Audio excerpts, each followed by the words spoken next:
மாணவர்கள் எவரும் போதைக்கு அடிமையாகாதீர்கள்.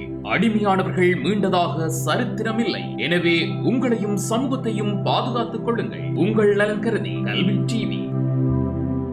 கல்வி டிவி வழங்கும் இலவச இணையவழி கல்வி சேவையினூடாக இணைந்து கொண்டிருக்கிற அனைத்து மாணவ செல்வங்களுக்கும் எனது இணைய வணக்கத்தை கூறிக்கொண்டு நாங்கள் இன்றைக்கு பார்க்க போகிறது தரம் 11 கணித பாடத்தில் உள்ள திரிகோண கணிதம் என்று சொல்லக்கூடிய ஒரு பாடம், ரைட். ஒரு இம்பார்ட்டண்ட்டான ஒரு பாடம். இது நிறைய இடங்களுக்கு இந்த யூசேஜ் இருக்கும், ரைட். திரிகோண கணிதம்ன்றத்தினுடைய பிரயோகங்கள் நிறைய இடத்துல அதில் பிரயோகங்கள் இருக்கும். கட்டடத்தின் உயரம் கண்டுபிடிக்கிறதுலேருந்து, கோபுரத்தின் உயரம் கண்டுபிடிக்கிறதுலேருந்து, கப்பல்களுக்கு இடைப்பட்ட இப்போ கடலில் பயணம் செய்யக்குள்ள கப்பல்களுக்கு இடைப்பட்ட தூரம் கண்டுபிடிக்கிறதுலேருந்து சகலத்துக்குமே இந்த ட்ரிக்னோமெட்ரின்னு சொல்லக்கூடிய திரிகோண கணிதத்தினுடைய பிரயோகங்கள் இருக்கும். ஓகே, இன்றைக்கு நாங்கள் தரம் 11 திரிகோண கணிதம் என்ற பாடத்தில் உள்ள அடிப்படை விஷயங்களை தொடர்பான கணக்கில் எப்படி சால்வ் பண்ணுறதை பற்றி நாங்கள் இன்றைக்கி இங்கே தெளிவாக பார்ப்போம், ரைட். ஓகே, பாடத்துக்குள்ளே போவோம். தரம் 11 திரிகோண கணிதம், ரைட்.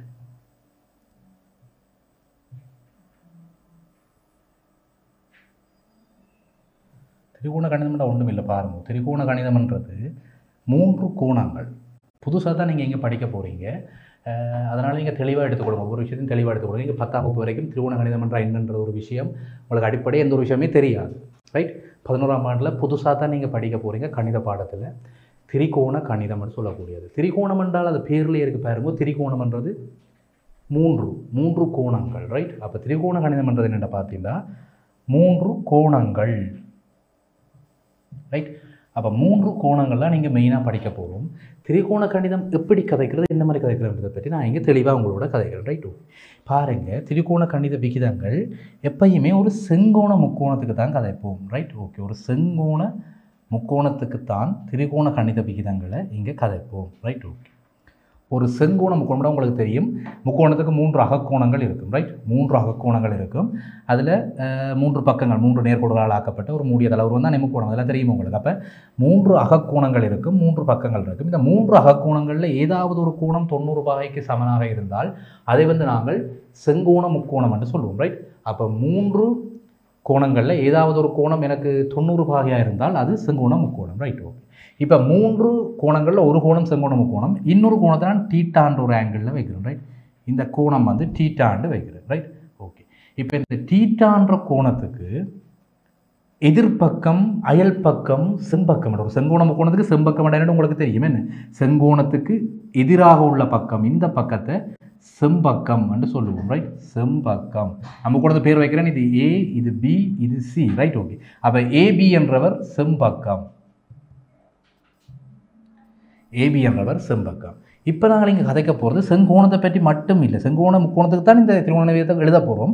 பட் இங்கே செங்கோணத்தை கருதாமல் நாங்கள் இந்த ஆங்கிள் இருக்கார் தானே, இந்த ஆங்கிள் டீட்டான்னு சொல்லக்கூடிய இந்த ஆங்கிள் டீட்டா சார்பாகத்தான் நாங்கள் சில விஷயங்களை இங்கே கதைக்க போகிறோம், ரைட். ஓகே, அப்போ டீட்டான்ற கோணத்துக்கு எதிராக உள்ளவர் நாங்கள் எதிர்பக்கம், ரைட்.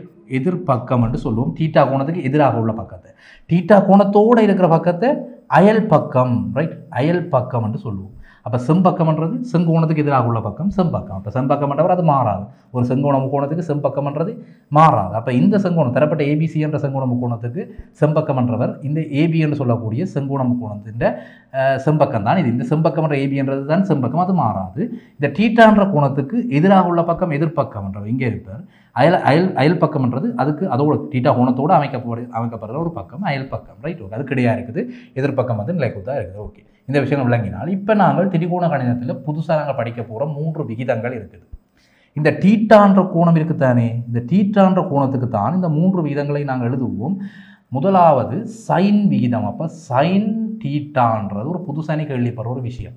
சைன் டீட்டான்றது இந்த கோணம், டீட்டான்ற கோணத்துக்கு சைன் விகிதம் எழுதினால் அது எனக்கு எதிர்பக்கத்தின் கீழ் செம்பக்கத்தை தரும், ரைட். அப்போ எதிர்பக்கத்தின் கீழ் செம்பக்கத்தை தரும். அதுதான் எதிர்பக்கத்தை செம்பக்கத்தால் பிரிக்கிறது தான் எனக்கு சைன் டீட்டான்ற விகிதத்தை தரும். அப்போ இந்த முக்கோணத்துக்கு சைன் டீட்டா என்ன, சைன் டீட்டான்றவர் என்ன, எதிர்பக்கம் என்ன, ஏசி தான் எதிர்பக்கம். அப்போ ஏசியின் கீழ், ரைட். ஏசி என்றவர் எதிர்பக்கம் ஏசியின் கீழ் செம்பக்கம், ரைட். செம்பக்கம் என்றவர் ஏபி. அப்போ ஏசியின் கீழ் ஏபி என்றவர் தான் சைன் டீட்டாவுக்கு எழுதுறது. அப்போ சைன் விகிதம் எழுதண்டால், ஒரு டீட்டாவுக்கு சைன் விகிதம் எழுதண்டால் எதிர்பக்கத்தின் கீழ் செம்பக்கத்தை எழுதினால் சரி. அப்போ எதிர்பக்கம் ஏசி, செம்பக்கம் ஏபி. அப்போ ஏசியின் கீழ் ஏபி எழுதினால் அது எனக்கு சைன் டீட்டான்ற விகிதத்தை தரும், ரைட். இப்போ நாங்கள் அடுத்தது பார்க்க போகிறது கொஸ்டீட்டா. ரைட். அப்போ கொஸ்டீட்டா ரெண்டாவது. கொஸ்டீட்டா என்னென்றால் இப்போ சைன் டீட்டா வந்து நிலையினாங்க எதிர்பக்கத்தின் செம்ப கொண்டு எழுதினாங்க. இந்த கொஸ்டீட்டா வந்து பார்ப்போம் அயல் பக்கத்தின் செம்ப கொண்டு எழுதுவோம். அயல் பக்கத்தின் கீழ் செம்பக்கம் வந்து எழுதுவோம். ரைட். அப்போ அயல் பக்கத்தின் செம்பக்கம் வேண்டாம். அப்போ கொஸ்டீட்டாவை ரைட் அயல் பக்கம் டீட்டாவுக்கு அயல் பக்கம்ன்றது பிசி என்ற துண்டு. ரைட். அப்போ பிசி என்ற துண்டின் கீழ் டீட்டாவுக்கு செம்பக்கம். ரைட். அது செங்கோண முகத்துக்கு செம்பக்கம் ஏபி என்றது மாறாது. அப்போ பிசியின் கீழ் ஏபி என்றவர் அது ஒரு மாறாத பெருமானமாக இருப்பார். ரைட். ஓகே. கொஸ்டீட்டான்ற விகிதம் என்ன? விகிதம்ன்றது அதாவது சைன் டீட்டா கொஸ்டீட்டான்னு ஒன்றும் இல்லை, முக்கோணங்களுடைய பக்க நிலங்களுடைய உள்ள விகிதம் தான். ரைட். அப்போ சைன் டீட்டான்றது எதிர்பக்கத்தின் செம்பக்கம் அந்த விகிதத்தை தான் சைன் டீட்டான்னு சொல்கிறது. ரைட். அப்போ கொஸ்டீட்டான்னு சொல்கிறது அயல் பக்கத்தின் செம்பக்கத்தில் உள்ள விகிதத்தை தான் கொஸ்டீட்டான்னு சொல்கிறது. அடுத்தது பாருங்க டான் டீட்டா. மூன்றாவது டான் டீட்டான்ற விகிதம் அது எதிர்பக்கத்தின் அயல் பக்கம். ரைட்.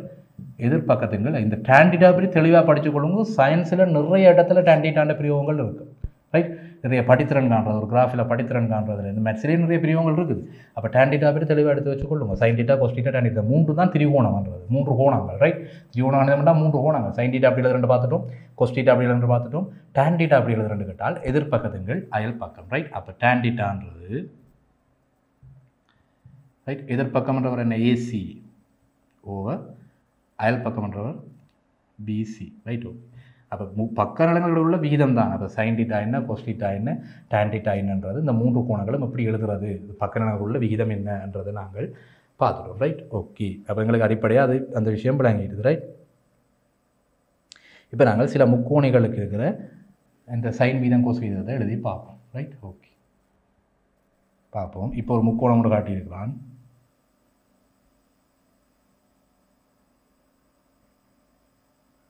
இது வந்து செங்கோண முக்கோணமா. ரைட். இந்த துண்டு பி, சாரி இந்த புள்ளி பி, இது புள்ளி கியூ, இது புள்ளி ஆர். ரைட். ஓகே. இது செங்கோண முக்கோணமா. இந்த கோணத்தை டீட்டான்னு சொல்லியாச்சு. இது 5 சென்டிமீட்டராம், இது 12 சென்டிமீட்டராம். இப்போ உன்னோட கேட்ட கேள்வி என்னென்றால் பக்கம் கியூஆரின் நீளத்தை காண். இது பைதகரஸ் தேற்றத்தை நீ பயன்படுத்தி ஈஸியாக காணலாம். பக்கம் கியூஆரின் நீளத்தை காண்றது தான் உன்னோட கேட்கப்பட்ட கேள்வி. ரைட். ஓகே.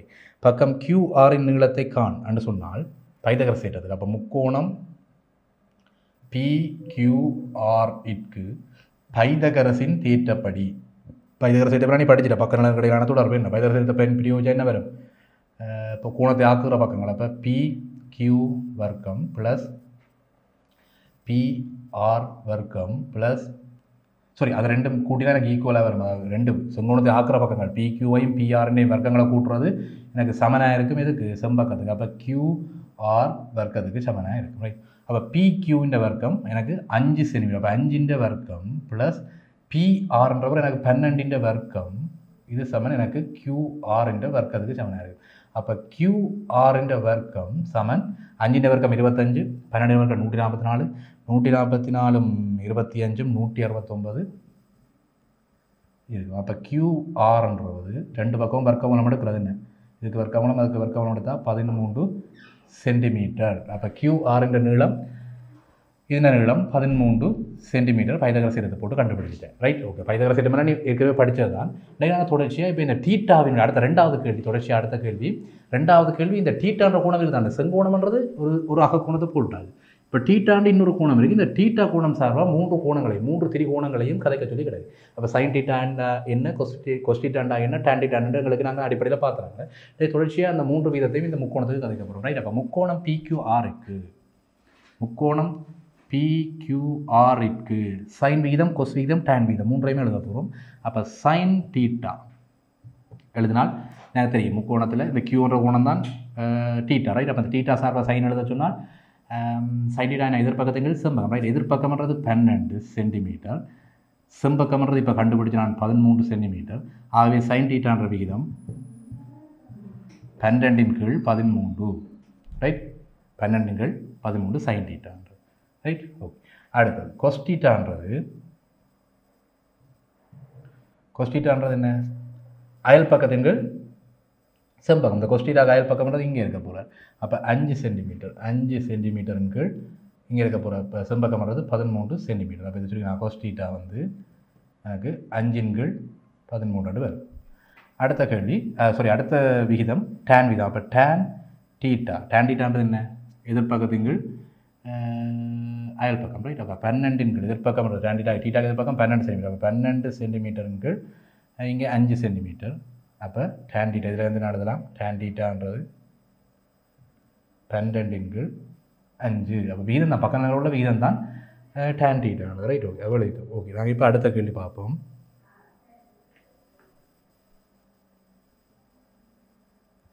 அடுத்த ஒரு கேள்வி சொல்கிறான், tan theta, right? tan theta வந்து அரை, tan தீட்டா சமன் அரை ஆயின். tan தீட்டாண்ட வேல்யூ வந்து அரையாக இருக்காம். அப்போ cos தீட்டாண்ட வேல்யூவையும் sin தீட்டாண்ட வேல்யூவையும் காண், ரைட்? ஓகே, அப்போ cos தீட்டாண்ட வேல்யூவையும் sin தீட்டாண்ட வேல்யூவையும் காண சொல்லி கிடையாது. இந்த ரெண்டும் என்னென்று கேட்டுக்கிறது. அப்படி காண வேண்டியது cos தீட்டாவும் sin தீட்டாவும். tan தீட்டா ஒரே ஒரு தடவை இருக்கிற tan தீட்டா வந்து அரை அப்படின்னு சொல்லி கிடையாது, ரைட்டோ? நான் ஒரு முக்கோணம் உனக்கு ஈஸியாக எக்ஸ்பிளைன் பண்ணுறேன். இப்போ ஒரு செங்கோண முக்கோணத்தை போடுவோம், ரைட்? இந்த கோணத்தை நான் தீட்டான்னு எடுக்கிறேன். இந்த பக்கம் இந்த உச்சி வந்து A, இந்த உச்சி B, இந்த உச்சி C, ரைட்? ஓகே, இப்போ வந்து பார்த்தீங்கன்னு சொன்னால் எனக்கு என்ன சொல்லி எதிர்பக்கத்தின் அயல் பக்கம் தானே tan தீட்டா என்ன? அப்போ எதிர்பக்கத்தின் அயல் பக்கம் வந்து அரையான்னு எடுக்க. அப்போ எதிர்பக்கத்தின் அயல் பக்கம் அப்போ 1 இங்கே 2 போடலாம் என்ன? இங்கே ஒரு அலகு, இங்கே 2 அலகு போடலாம், ரைட்? இதை அப்போ பைதகரஸ் தேற்றம் போட்டு நீ வந்து AC என்ற பக்கத்துங்கிறத கண்டுபிடிக்கலாம்.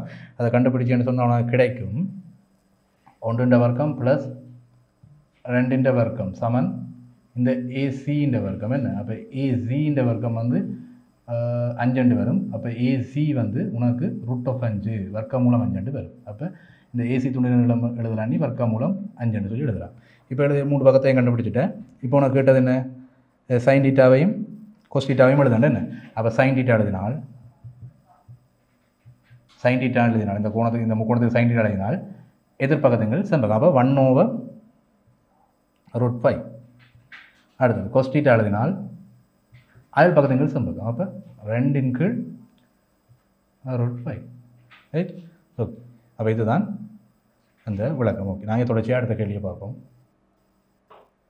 விஷயம் அடிப்படையில் விளங்கிச்சுன்னா ஈஸியாக அடிச்சு போட்டு போகலாம், ரைட்?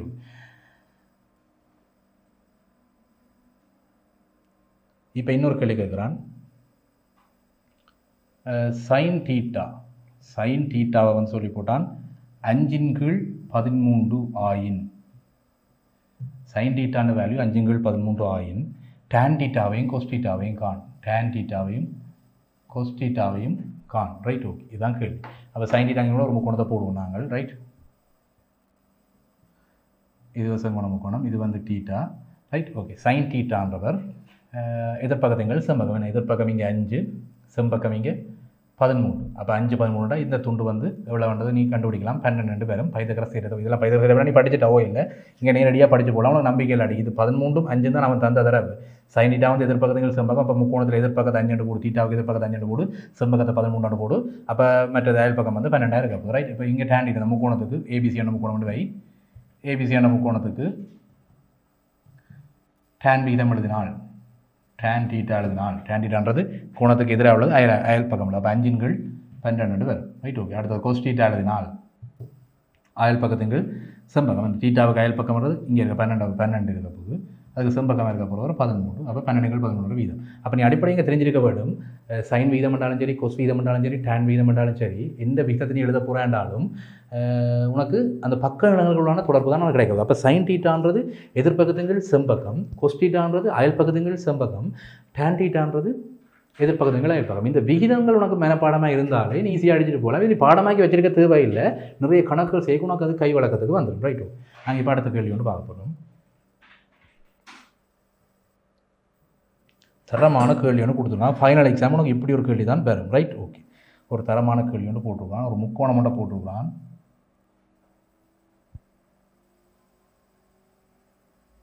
Right, okay. இது செங்கோணமா, இது தீட்டாவா, ஏபிசி என்று சொல்லக்கூடிய ஒரு முக்கோணமா? ஓகே, உருவில் உள்ள முக்கோணி ஏபிசியில் கோணம் பி ஆனது செங்கோணமாகும். அப்போ தரவு சரி, இங்கே செங்கோணம் இருக்குது.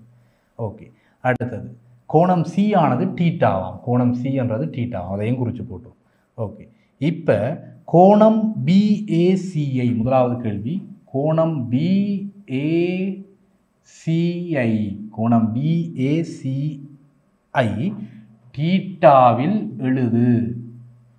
தரமான கேள்வி, ரைட்? கோணம் பிஏசி என்றவர் யார்? 2 பேர் படத்தில். கோணம் பிஏசி என்றவர் இந்த கோணம், ரைட்?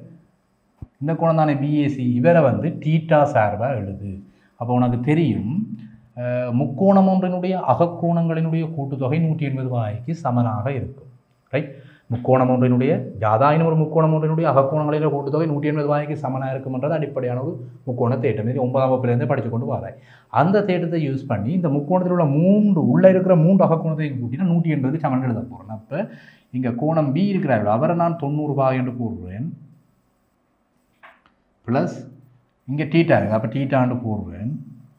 ப்ளஸ் இங்கே வந்திருக்க போகிறவர் பிஏசி என்ற கோணம். எவ்வளோத்தையும் கூட்டினா எனக்கு 180 பாகை வரும். என்ன ரீசன்? முக்கோணம் ஒன்றினுடைய அகக்கோணங்களுடைய கூட்டுத்தொகை 180 பாகை, ரைட்டு? இந்த பிஏசி என்றவரை நான் இங்கே அவர் தான் எனக்கு தேவை. முக்கோணம் பிஏசியை தான் காண சொல்லி கிடந்தது. இவர் தேவை என்றால் நான் அவரை வச்சுக்கொண்டு மிச்சாக்களெல்லாம் அங்கால கொண்டு போனேன் என்றால் -90 பாகை மைனஸ் டீட்டா, ரைட்? ஓகே, அப்போ பிஏசி என்றவர் எனக்கு 90 பாகை மைனஸ் டீட்டா அண்டு வரும். அப்போ டீட்டா சார்பாக முக்கோணம் பிஏசியை டீட்டாவில் எழுதி போட்டோம். முக்கோணம் பிஏசியை டீட்டாவில் எழுதுனதான கேட்டது கேள்வி. அப்போ கோணம் பிஏசியை டீட்டாவில் எழுதுனதான கேள்வி. அப்போ பிஏசி என்ற கோணத்தை நான் 90 மைனஸ் டீட்டான்னு எழுதுகிறேன். உனக்கு இது கொஞ்சம் எழுதினா உனக்கு விளங்கியல்னு சொன்னால் ஈஸியாக புரிஞ்சு கொள்ளப்பார். இங்கே 90 பாகை, ஒரு கோணம் 90, செங்கோணம் கோணத்துக்கு ஒரு கோணம் எப்பயுமே 90 பாகையாக வந்துடும். அப்போ மிச்ச 2 கோணத்தையும் கூட்டுறது 90 பாகைக்கு சமனாக இருக்க வேண்டும். அப்போ அதில் ஒரு கோணம் டீட்டானா மற்ற கோணம் 90 சய டீட்டாவாக இருக்கும். அப்போ தான் 90 டீட்டா எடுத்து தான் இந்த டீட்டா வரும் மொத்தம். அதாவது 90, அதாவது இந்த 90 சய டீட்டாவையும் இந்த டீட்டாவையும் கூட்டி தான் 90 வரும். இங்கே இந்த ரெண்டையும் கூட்டுறது எனக்கு 90 வர வேணும். ஏன்னா ஏற்கனவே ஒரு 90 இருக்குது. அப்போ மொத்தம் 180 வரும். அந்த கணக்கின்படி இது டீட்டானா மற்றது 90 டீட்டா எடுக்கிறதுக்கு சமனாக இருக்கும் இந்த கோணம், ரைட்? ஓகே, அப்படி புரிஞ்சு கொண்டு நீ எடுத்தாலும் சரி. ஓகே, அப்போ நாங்கள் தொடர்ச்சியாக அடுத்த விஷயங்களை பார்ப்போம்.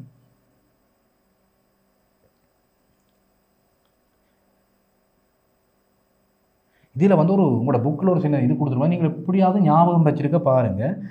பொதுவாக உங்களுக்கு அந்த அடிப்படையான விஷயங்கள் sin 30, sin 45, sin 60கள் எப்படியாவது ஞாபகம் வச்சுருக்க பாருங்கள், ரைட்? இப்போ 30 பாகை, ரைட்? அடுத்தது 45 பாகை, ரைட்? அடுத்தது 60 பாகை. இந்த 3 கோணங்களுக்கு நீங்கள் தெரிஞ்சு வச்சிருந்தாலே காணும் 3 விகிதங்களை. சைன் விகிதம், கோஸ் விகிதம், அடுத்தது tan விகிதம்.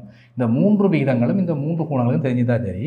நாங்கள் sin 30 வந்து அரை என்று சொல்லுவோம். இது நீ உனக்கு நேரடியாக போட தெரிய வேணும். sin 30 சொன்னால் அது அரையண்டு, sin 30 கண்டாலே நீ அதில் அரையண்டு போட தெரிய வேணும். அடுத்தது 1/கீழ் வர்க்கமூலம் 2, sin 45 1/கீழ் வர்க்கமூலம் 2, ரைட்? அடுத்தது sin 60 வர்க்கமூலம் 3/கீழ் 2, ரைட்? ஓகே, அடுத்தது கொஸ்ஸின் பெருமானம் வர்க்கமூலம் 3/கீழ் 2, கொஸ் 30 என்றால் அது நேராக போடணும். வர்க்கமூலம் 3/2, ரைட்? அடுத்தது கொஸ் 45 1/கீழ் வர்க்கமூலம் 2, அடுத்தது கொஸ் 60 அரை, ரைட்? ஓகே, அடுத்தது tan விகிதத்தை எழுத சொல்லி கிடக்கு. tan விகிதம் வந்து 30 பாகைக்கு அது உனக்கு ஞாபகமாக இருக்கு வேணும். tan விகிதம் வந்து ஞாபகப்படுத்தி வச்சுருக்கணும் நீ. வர்க்கம் 1/கீழ் வர்க்கமூலம் 3, tan 45 1ன்றது கேட்டோன்னு தெரியும். tan 45 அது 1 சமனாயிருந்து நீ கேட்டோன்னு எழுதணும். அடுத்தது tan 60 வந்து வர்க்கமூலத்துக்குள்ள 3, ரைட்? ஓகே, இது வந்து இந்த டேபிள் வந்து நீ எப்படியாவது ஞாபகம் வச்சுருக்க வேணும். கணக்குகளுக்கு நாங்கள் இதை நேரடியாக பயன்படுத்த வேண்டியது உங்களோட புக்கில் உள்ள ஒரு டேபிள் தான், ரைட்? நீ எல்லா சைன் கோணத்துக்கு எல்லாத்தையும் நீ பாடமாக்கி வச்சுருக்கணும்ன்றது அவசியம் இல்லை. இங்கே சைன் வீதம் சரி, கொஸ் வீதம் சரி, tan வீதம் சரி, சகல கோணங்களுக்கும் பாடமாக்கி வச்சுருக்க வேணுமென்ற அவசியம் இல்லை. ஆனால் இந்த 30 பாகை, 45 பாகை, 60 பாகை, இந்த 3 கோணங்களுக்கு மட்டும் இந்த சைன் கோஸ் tan வீதங்களுடைய பெருமானத்தை ஞாபகம் வச்சுருக்கிறது எல்லாம். ஏன்னால் இது நீ திரிகோணகணித அட்டவணையை யூஸ் பண்ணியும் கண்டுபிடிக்கலாம். அதில் வந்து அன்னளவாக்க பெருமானத்தில் கண்டுபிடிக்கலாம். இல்லை இந்த முறையில் நீ இது ஞாபகம் வச்சுருந்தால் எந்த ஒரு கேள்விக்கும் ஈஸியாக போட்டு போகக்கூடிய மாதிரி இருக்கும். திரிகோணகணித அட்டவணையை பயன்படுத்தி கண்டுபிடிக்கலாம், டைம் எடுக்கும். பட் இது நீ ஞாபகம் வச்சு தான் நேரடியாக பயன்படுது. sin 30 திருவண்ணாமலை அட்டவணையில் அரைவாசி தான் 0.5 தான். அந்த 0.5க்கு பதிலாக இங்கே இந்த டேபிளில் படம் இருந்தால் sin 30 அந்த டேபிளுக்கு நீ போக தேவை, திருவண்ணாமலை டேபிளுக்கு போக தேவை. இதை பார்த்தோன்னா அடிச்சுட்டு போயிடலாம். ரைட், இதை ஞாபகம் வச்சுக்கிறோம். அதுக்காக தான் சொல்கிறேன். இப்போ நாங்கள் இந்த பிரிவுகளை ஒரு சில கணக்குகளை பார்க்குறோம். Right, okay. இப்போ ஒரு கேள்வி கேட்குறான், முக்கோணி ஏபிசியில் ரைட் ஒரு படம் ஒன்று போட்டுக்கிறேன். நான் படத்தை கேட்குறேன் முதல்.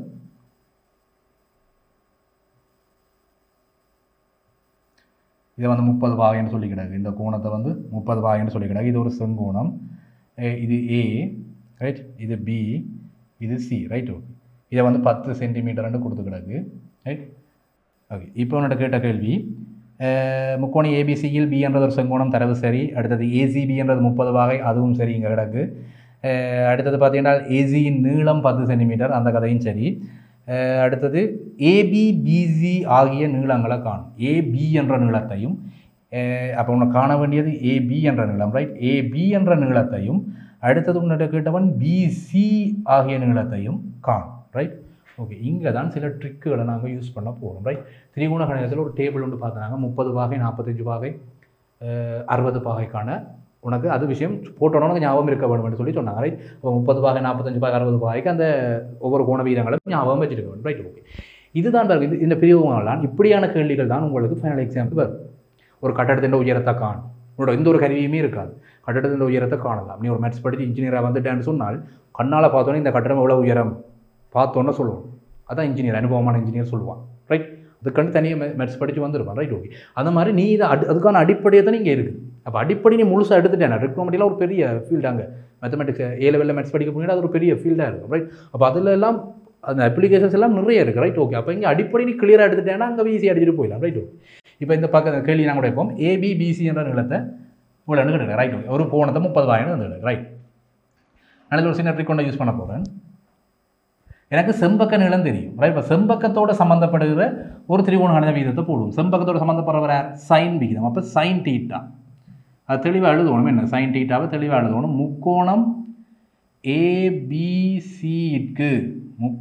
ஏபிசிக்கு சைன் தீட்டான்ற வீதத்தை நான் பிரயோகித்தால் என்ன கிடைக்கும்? சைன் தீட்டான்றது என்ன? எதிர்ப்பக்கத்தின் செம்பக்கம். அப்போ எதிர்ப்பக்கம் என்ன? இந்த தீட்டாவானது எதிர்ப்பக்கம் என்ன? ஏபி என்றவர் எதிர்ப்பக்கம். அவருக்கு முக்கோணத்துக்கு செம்பக்கம் என்ன?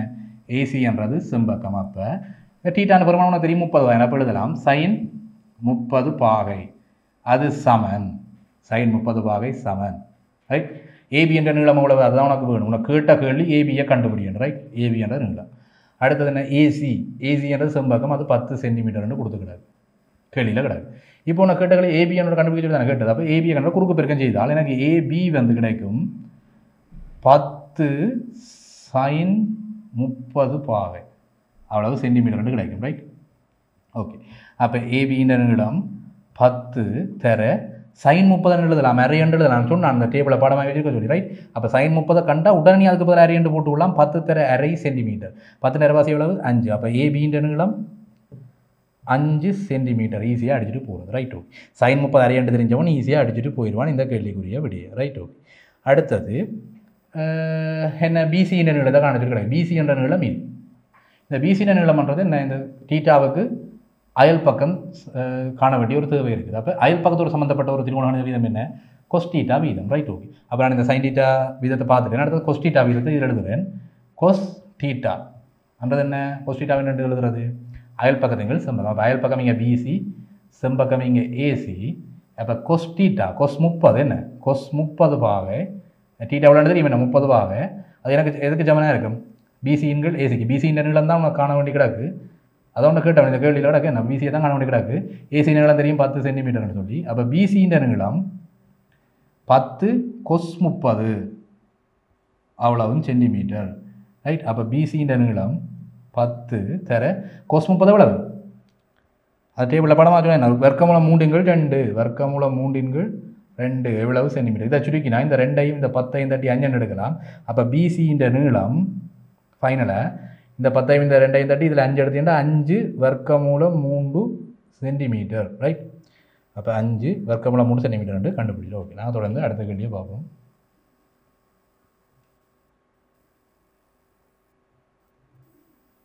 Right, okay.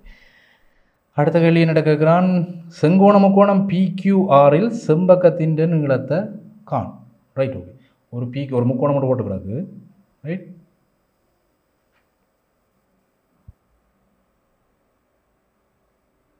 ஒரு முக்கோணம் இது வந்து 45 பாகையாம், இது வந்து 5 சென்டிமீட்டராம், இது முக்கோணம் P, இது Q, இது R. ரைட், இது செம்பக்கம். இப்போ என்னோட கேட்டவன் இந்த செங்கோண முக்கோணம் PQRல் செம்பக்கத்தின் நீளம் PR கண்டுபிடி, அதுதான் உன்னோட கேட்ட கேள்வி. ரைட், PRன்ற பக்கத்தை கண்டுபிடி என்றால் இதுக்கு நான் ஒரு விளையாட்டு ஒன்று வரலாம். என்ன, எனக்கு செம்பக்கம் இருக்குது, அயல் பக்கம் இருக்குது. தீட்டா கோணத்துக்கு அயல் பக்கம் இருக்குது, செம்பக்கம் இருக்குது. அப்போ அயல் பக்கம் செம்பக்கம் சம்மந்தப்படுற மாதிரி என்ன விகிதம் இருக்குது? கொஸ் விகிதம் இருக்குது. ஆகவே முக்கோணம் PQR இற்கு கொஸ் தீட்டா எழுதினால் அயல் பக்கத்தின் கீழ் செம்பக்கம் என்ன, அப்போ RQ டிவைட் பை பிரிக்க போகிற PR. Right, okay. அப்போ கொஸ் தீட்டான்றது கொஸ் 45 பாகை. ரைட், தீட்டான்றது 45 பாகை கிடக்கு. அப்போ 45 பாகை. RQன்ற நீளம் 5 சென்டிமீட்டர். Right, 5 centimetre. உன்னோட PR தான் கேட்டவர். ரைட், செம்பகத்தின் நீளத்து தான் எவ்வளோ என்று கேட்டவர். Right, okay. இதை சுருக்கி எடுத்தால் உனக்கு PR அப்படி கிடைக்கும் 5 கீழ் கொஸ் 45. கொஸ் 45 பெருமானம் என்ன? 1 கீழ் வர்க்கமூலம் 2. 1 கீழ் வர்க்கமூலம் 2. அதை போய் மேலே பெருக்கினால் 5 வர்க்கமூலம் 2. அப்போ PR என்ற நீளம் 5. இந்த 1 கீழ் வர்க்கமூலம் 2 1 கீழ் அணிக்கும் வர்க்கமூலம் 2 மேலே பெருக்கணும். அப்போ வர்க்கமூலம் 2 சென்டிமீட்டர். அப்போ 5 வர்க்கமூலம் 2 சென்டிமீட்டர் PRனுடைய நீளம். Right, okay. இதை இப்போ நாங்கள் தொடர்ச்சி இன்னொரு கேள்வி பார்ப்போம். பிரியோக கேள்வி ஒன்று கேட்டிருக்கோம், ஒரு வசன கேள்வி உண்டு. Right, okay. ஒரு பிரியோக கேள்வி ஒன்று கேட்டிருக்கிறான். 5 மீட்டர் நீளமான ஓர் ஏணி கிடையுடன் 60 பாகை கோணத்தை அமைக்கும் வகையில் நிலைக்குத்தான ஒரு சுவரின் மீது சாய்த்தி வைக்கப்பட்டுள்ளது. ஏணியின் மேல் முனையானது கிடைத்தளத்திலிருந்து எவ்வளவு உயரத்தில் தொட்டு கொண்டிருக்கும் என காண். பாருங்க, கேள்வி ஒரு தரமான கேள்வி ஒன்று போட்டிருக்கான். Right, okay.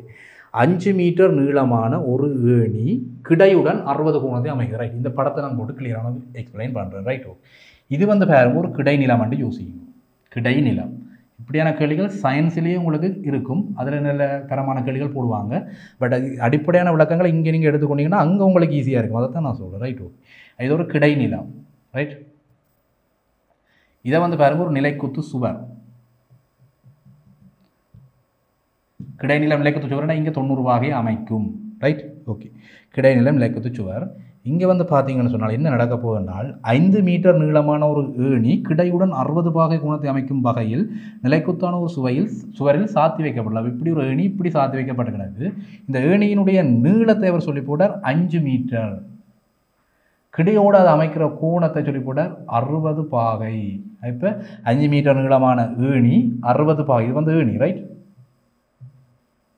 5 மீட்டர் நீளமான ஏணி கிடையோடு 60 பாகை அமைக்கிற மாதிரி சாத்தி வைக்கப்பட்டிருக்குது. Right, okay. ஏணியின் மேல் முனையானது, அப்போ இந்த முனை ஏணியின் மேல் முனையானது கிடைத்தளத்திலிருந்து இவ்வளவு உயரத்தில் தொட்டு கொண்டிருக்கு. அப்போ இந்த சுவர், இந்த நிலைக்குத்து சுவரின் நீளம் என்ன, நிலைக்குத்து சுவரின் நீளம் என்னன்றது தான் உன்னோட கேட்கப்பட்ட கேள்வி. இதை நான் ஒரு ஹெச் அண்டு வைக்கிறேன். ரைட், நான் இந்த இதுக்காக ஹெச் வைக்கிறேன். அப்போ ஹெச்சை கண்டுபிடிச்சிருந்தா எனக்கு சரி ஹெச்ன்றவர் எவ்வளவு. அப்போ இந்த கோணம் தீட்டான்ற கோணத்துக்கு எதிர்பக்கத்துக்கும் செம்பக்கத்துக்கும் உள்ள ஒரு தொடர்பு தான். Right, okay. எதிர்பக்கத்துக்கும் செம்பக்கத்துக்கும் உள்ள ஒரு தொடர்பை எழுதினால் சரி. Right, okay. எதிர்பக்கமும் செம்பக்கமும் சம்மந்தப்படுற மாதிரி யார் இருப்பார்? சைன் விகிதம் இருக்கும். அப்போ இதை நான் ஒரு பேர் வைக்கிறேன். இங்கே A, இங்கே B, இங்கே C என்ற ஒரு பேர் வைக்கிறேன். Right, okay. ABC என்ற பேர் வச்சிருந்தால் ABCக்கு நான் சைன் விகிதம் எழுதினான். Right, okay. அப்போ முக்கோணம் ABCக்கு நான் எழுத போகிறேன். எதிர்பக்கமும் செம்பக்கம் சம்மந்தக்கூடிய மாதிரி சைன் விகிதத்தில் எழுத போகிறோம். அப்போ சைன் தீட்டா சமன் எதிர்பக்கம் எவ்வளவு? எதிர்பக்கம் என்ன? AC. Right, okay. அடுத்தது செம்பக்கம் என்ன? AB. Right, okay. இப்போ சைன் தீட்டா, அப்போ சைன் 60 பாகை சமன் AC. அதான் ஹெச்எண்டு வச்சு நான் அந்த நிலைக்குத்து சுவரின் உயரத்தை கண்டுபிடிக்கிறதா எனக்கு கேள்வி என்ன? ரைட், ஹெச்எண்டு வைக்கிறேன். ரைட், அடுத்தது ABன்ற நீளம் 5 மீட்டர். ஏணியின் நீளம் தான் ஏபின்றது ஏணி தானே. ஏணி நீளம் 5 மீட்டர். அப்போ ஹெச் எனக்கு வேணும், நிலைக்குத்து சுவரின் உயரம் எனக்கு வேணும். குறுக்கு பெருக்கம் செய்தேன் என்றால் எனக்கு 5 சைன் 60 கிடைக்கும். ரைட், அப்போ 5 சைன் 60 அவ்வளவு மீட்டரில் வரம்பிடு. அப்போ இதை நான் சுருக்கி எடுத்தேன் என்றால் இந்த ஹெச்சின் உயரம் எனக்கு வரும். நான் இதை தொடர்ந்து நீங்களை செய்கிறேன். ரைட், ஓகே அப்போ ஹெச்சின் உயரம் என்ன கிடைக்கும் 5 மடங்கு இன்ட்டு சைன் 60 வேல்யூ. அது நீ அந்த டேபிள் படிச்ச நீ என்ன டேபிளில் படிச்ச நீ சைன் 60 வேல்யூ பார்த்தீங்கன்னா √3/2 ரைட். இதை நீ எடுத்து என்ன சொன்னால் உனக்கு 5 வர்க்கமூலம் 3/2 அவ்வளவும் மீட்டர் நிலைக்குத்து சுவர் உயரம் 5 வர்க்கமூலம் 3 2 கீழ் 2 அது நிலைக்குத்து மீட்டர் ரைட். இப்போ நாங்கள் ஒரு சில கேள்விகளை உடைக்க போகிறோம் ரைட். சில திரிகோண கணித விஷயங்கள் பாருங்கோ. எக்ஸினால் காட்டப்படுகிற நீளத்தை காண ஒரு கேள்வி, ஒரு முக்கோணம் கொண்ட போட்டு எக்ஸினால் காட்டப்படுற நீளத்தை காண ஒரு கேள்வி கேட்டுக்கிறான். பார்ப்போம், அந்த கேள்வியை பார்ப்போம். ஒரு முக்கோணம் மட்டும் போட்டு கிடக்கு. இப்படி கேள்விகள் வரலாம் உங்களுக்கு போல எக்ஸாமுக்கு என்ன. அப்போ இப்படி இருக்குது, இது வந்து ஒரு செங்கோண முக்கோணம், இது பி, இது சி, இது ஏ. இங்கே வந்து எக்ஸ்ன்னு சொல்லி கிடக்கு, இதை வந்து 2 சென்டிமீட்டர்னு சொல்லி கிடக்கு, இதை வந்து 30 பாகைன்னு சொல்லி கிடக்கு ரைட். ஓகே 30 பாகைன்னு சொல்லி கிடக்கு. இப்போ அவனோட கேட்டவன் இந்த எக்ஸ் எவ்வளோன்னு கண்டுபிடி ரைட். எக்ஸ் எவ்வளோன்னு கண்டுபிடினால இது சிம்பிள் என்ன, எதை பக்கத்தில் செம்பத்துக்கு மாத்திரம். அப்போ சைன் 30 ரைட், சைன் 30 ரைட். முக்கோணம் ஏ பி சிக்கு சைன் 30 எழுதினால் சைன் 30 என்ன, எதிர் பக்கத்துங்கள் செம்பக்கம் என்ன. அப்போ எக்ஸின் கீழ் எதிர் பக்கம் பண்ணுறது எக்ஸ், அதன் கீழ் செம்பக்கம் பண்ணுறது 2 சென்டிமீட்டர். அப்போ எக்ஸ் வந்து 2 சைன் 30 சென்டிமீட்டர் வரும். அப்போ எக்ஸ் வந்து 2 தர சைன் 30 வேல்யூ அரே அவ்வளவு சென்டிமீட்டர் வரும். இந்த 2 இணையம் தட்டி போட்டு எக்ஸ் வந்து 1 சென்டிமீட்டர் ரைட்.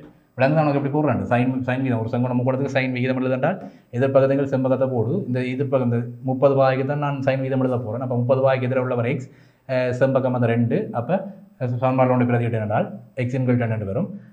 அப்போ எனக்கு எக்ஸ் தான் வேணும். அப்போ குறுக்கு புரிஞ்சது எக்ஸ் எடுத்தேன்னா 2 சைன் 30 வரும். சைன் 30 வேல்யூ அரே 2ஓட அரேயை தட்டினால் 1 வரும் ரைட். ஓகே அப்போ சைன் 30 வேல்யூ நாங்கள் இந்த ஒரு சைன் விகிதம், அதாவது இந்த முக்கோணத்தினுடைய எக்ஸின் வேல்யூ கண்டுபிடிக்கிறது எப்படி கண்டுபிடிக்கும் ரைட். அடுத்து நாங்கள் தொடர்ச்சியாக நாங்கள் அடுத்த விஷயங்கள், அதாவது sine theta cos theta tan டீட்டாவை ட்ரிக்னோமெட்ரிக்கல் டேபிள் ஒன்று படித்தாங்க. இப்போ 30 பாகை 45 பாகை 60 பாகை டேபிள் படித்தாங்க. அந்த டேபிளை யூஸ் பண்ணி எப்படி சில விஷயங்களை நிரூபித்து காட்டுற ரைட். சில வாய்ப்பு பார்க்க அந்த மாதிரியான கேள்விகளை எப்படி செய்கிறன்றதை நாங்கள் தொடர்ச்சியாக அடுத்த வகுப்பில் கலந்துரையாடுவோம். சரி, இதுவரை நேரமும் இணைந்து கொண்டிருந்த அனைத்து மாணவர்களுக்கும் எனது நன்றியை கூறிக்கொள்கிறேன். நன்றி மாணவர்கள். கல்வி டிவியில் புத்தம்புது நிகழ்ச்சிகளை உடனுக்குடன் பார்த்து மகிழ எமது ஃபேஸ்புக் மற்றும் யூடியூப் பக்கத்தை லைக் செய்யுங்கள்.